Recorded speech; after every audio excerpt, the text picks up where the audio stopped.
Hello everyone, I hope this day finds you well. This is Archangel. Dear unborn sons, we have not met yet, but when we do, we will proclaim to love you more than anything. And despite the middle of the night crying and diaper changes, we will brag about you to everyone and tell them how we intend to give you the best we possibly can and how we want you to have a better life with better opportunities than we had. We will feed you, hold your hand, even sing to you. But, in all honesty, you are headed for abuse, turmoil, and usury for the entire duration of your devalued incarnation, because you are coming into a framework of usury where you are essentially fuel rods sequestered to power the sustenance of others. And we will be complicit, even active, in our failure to protect you from a hostile environment that demands your prostrated compliance and labor to thrive. We will not only fail to protect you, we will start your brainwashing and indentured servitude. For starters, we will labor to protect you from imminent hazard and threat. Yet we will think nothing of empowering a system that has legalized infant barbarism. Yeah, we know. We will protect you from playing in traffic, but not from genital assault. In fact, we all will sleep quite satisfactorily having ordered your mutilation. Because even though we claim to love you and will study ingredients and formulas, we cannot see fit to study the truth about male genital mutilation, whose horrors we downplay with more benign words, like circumcision. But we could not be bothered to study these things before you arrived. And because we are a weak, ignorant populace whose want of comfort and social ease makes us effortlessly fold to cultural propaganda, so we will not protect you nor your rights in your most helpless state. Rather, we will harm you in a most unconscionable way. We will parrot how we want you to have the best in life, even as we subvert rights from you. Oh, we will get upset when others take from you, yet we will marginalize the bodily sovereignty we have denied you. Truth is, we are simply two humans that got together and engaged in carnality for a few minutes, and lo and behold, you were the product. However, your production did not magically erase our pre-existing biases. We were brainwashed before you came, and we believe all the negativity about the male sex, such as your incapability of hygienic cleanliness. Oh, we will wipe feces off your little butt daily, but cleaning your foreskin when you are in the tub giggling, yuck. Besides, we need brownie points with community, family, and especially God, so we will cut off the anatomy that the divine put there in the first place. Apparently, God makes mistakes that humans have to correct. Anyhow, just remember, we love you. Even though our first act as your guardian, we failed you. It was for your own good. As you grow, you can look forward to misandry indoctrination and saturation by everyone, and we will further fail to protect or bolster your worth in the face of male denigration. In fact, we will continue it by telling you to stop crying, stop being a sissy. This is how it is. Guys sacrifice and protect, so man up. Through no fault of your own, you will be forced to endure the favoritism of girls by friends, family, schools. Though you are tender of age, you will be constantly hounded by everyone towards responsibility and service, and you will be constantly mocked and suspected because of the murdering, raping, plundering villainy painting your sex. And subsequently, you will be disadvantaged in all arms of society, even though you may not understand the word disadvantaged yet. You will be harassed for your curious tactile nature and treated more roughly, more callously than little girls. You will be slapped with misdiagnosis of learning or attention issues and popped on pharmaceuticals by professional folks already steeped in female exaltation, male devaluation, folks incentivized to curb your curiosities and proclivities, which are now widely hailed as toxic in adult males. Even as we buy you toys and let you play on the weekends, we betray promises given you by failing to enrich your sense of worth and wonder as we treat girls more delicately, more specially, and we congratulate ourselves as loving you equally to our daughters. And our material care for you is the proof. You have clothes and a roof over your head, don't you? Yet, deep down, our failure continues as we depreciate you through gynocentric entrainment. You are prepared to give, and females are prepared to take.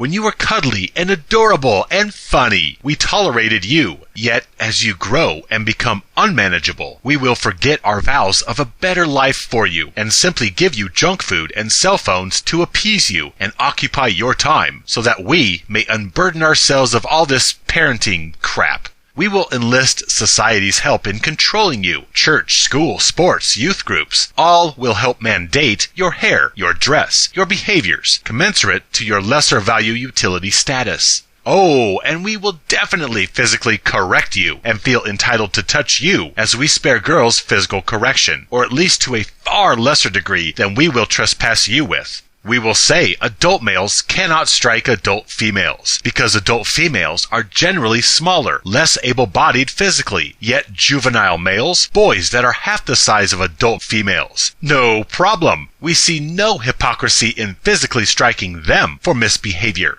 Just one of many inconsistent duplicitous inequities you better get used to enduring.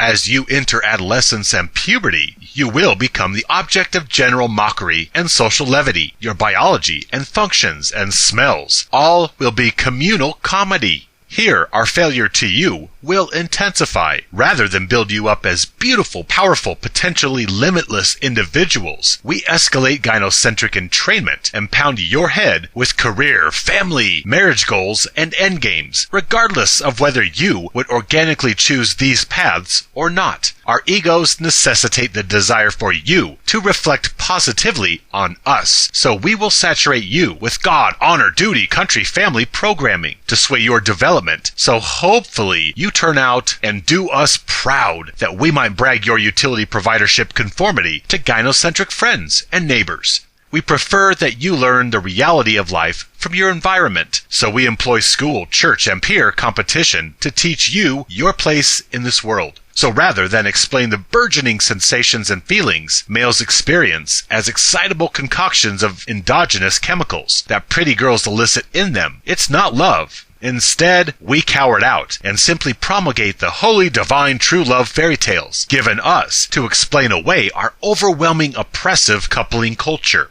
And during your adolescent phase, we will start uploading you with all the pathetic slavery euphemisms. Happy wife, happy life, or if mama's not happy, nobody's happy. We will fill your head with admonitions like, the key to a successful relationship is knowing everything is your fault. In our criminal ignorance, we will admonish you to obey and repeat, yes dear, in female relations. Rather than enrich your self-worth and bolster your whole completeness independent of any other, we will encourage acquiescing to co-dependence on female validation. We will congratulate and even reward with approval the males who adopt our cultural misandristic drivel, applauding young men who accept gynocentric subjugation as older simps take these young green recruits under their wing. Pleased, these males have accepted the same yoke that they carry. Essentially, you have accepted devalued status. Now you get secrets to life, gems of wisdom, such as always ask her permission first, complete all your honeydews, or get used to the couch. Like this is some sort of special, ancient, secret, time-honored wisdom passed down by prophets and scholars. Whereas the truth is, advice from old broken males is not ancient wisdom. It's simply a gynocentric survival guide to receiving female attention and approval in domestic cohabitation paradigms of antagonism. We will further encourage the traditional avenues of alpha hierarchy competition within a gynocentric existence. We will push you to sports and shame, even mock you when you take interest in nerdy ventures or anything that doesn't pit you against other males. So we can judge your attributes. We can see how you compare to the males around you, because women, indeed the world, sees you as tools. And we need to assess the inner grit of male character through competition, so females may evaluate potential worth and desirability quotients. Rather than simply let you evolve as you will and love you as we vowed to when you were a toothless cooing baby minus your foreskin, we will fail you further by leading you to believe you do not have the right to equitable treatment, that you must endure physical abuse from females, and you are not allowed justice by striking back. We will devalue you to that of whipping boys, whose worth and justice we have handicapped with our never hit women mantras. We never made you feel like you deserve better. We simply tell you to endure it or walk away, which communicates your devalued status to you.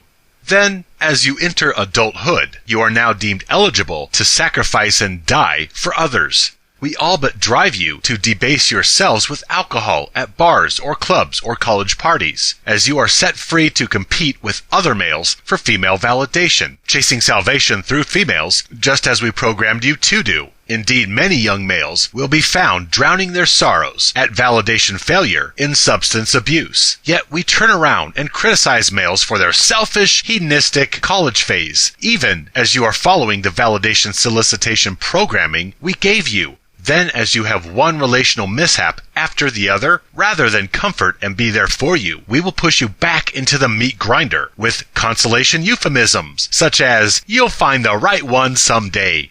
You will eventually find yourself working away your life and vitality at unsatisfying employment to earn money to impress, attract, maintain, or keep women. And you will do this over and over and over. You will always be found in some phase of protect and provide for women.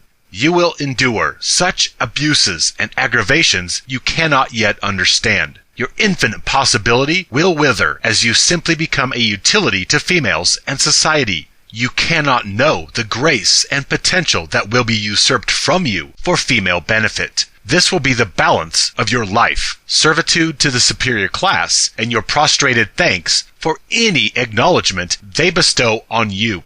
As you continue to expend your labors to attract or keep females in a fleeting state of acknowledging you. No, we will not tell you the life of subjugation that awaits you, back when we swore to protect you and give you a better life. And when we see you suffering, we will marginalize this in order to ease the weight of our failure. We may indeed deny the pain of younger males abused and broken by this very system because it triggers our own pain and suffering from our lifetimes of abuse, devaluation, and subjugation. Every time you are injured by a male discarding system, we will fail to console you because your pain reminds us of our own. It reminds us that this existence is inequitable for males, despite the patriarchy propaganda. Your pain reminds us that we fail you. We failed to educate you. We failed to protect you. In short, we failed to care for you and provide you a better life than we had. We had male devaluation and expendability, and we passed that right along to you, despite our oaths to your welfare. Sorry, sons, this letter is the truth of reality. You are coming into the truth that we acquiesce to, and we see fit to initiate you into slavery that you may pass the injustice on to the next generation, because we need broken saddled males to maintain the world. Without males, civilization stops. Period. And so we parasite civilization building and maintenance off males, as they are occupied in chasing affection, attention, and validation from females. This is why you will not be given the better life that all parents parrot, because we need your labor to maintain the world. Female validation is simply the rabbit used to drive you down the track. This is the truth of reality, the truth that we cannot bring ourselves to tell you, that we let the world educate you in. You are valued less than females, and thus you are discardable beings. Sorry we failed you. Sorry you are impugned by a misandristic legal system. Sorry we push away your pain and encourage you to suck it up and get out there and find the right one. Sorry we will fill your head with fairy tales so that you chase exceptions. And hopefully you will take your pain and your reminders of this miserable existence with you as you leave for your next unicorn safari. In fact, throughout your life, we will dissuade your emotions as we coddle and reward female emotional expressions anytime, anywhere. Sorry, we are too weak or addicted to overcome the duress pressing us into conformity. Sorry that we could not have been a better example for you, or honor our oaths to protect you and prepare you for greatness by bolstering your sense of infinite worth, rather than mold you into simple laborers. The truth is, you arrived alone, you spend this life alone, and you die alone. You are alone. You have to go inside yourself and find acceptance enough to reject the injustice, because you are worth more than we ever told you. It is up to you to bring about the one thing we failed to give you: freedom from devaluation and disposability. To all sons who never received this letter, rise against, stand with me, live free.